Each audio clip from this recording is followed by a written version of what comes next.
এক গ্রামে অনেক ইঁদুর বাস করত। তারা সবাই খুব সুখে ছিল। কিন্তু একদিন একটা বিড়াল এসে হাজির হল। বিড়ালটা খুব চালাক ছিল। সে ইঁদুরদের ধরার জন্য নানা রকম ফন্দি আঁটত।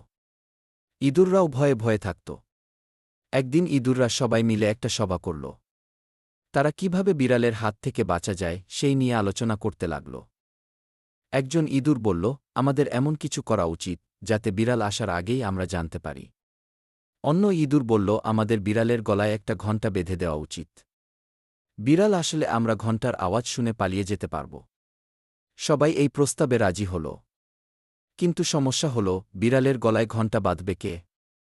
কেউ সাহস পাচ্ছিল না।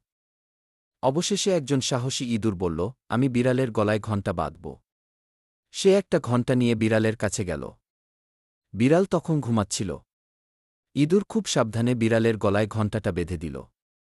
বিড়াল যখনই আসত, ঘণ্টার আওয়াজ শুনে ইঁদুররা পালিয়ে যেত। বিড়াল কিছুতেই ইঁদুরদের ধরতে পারত না।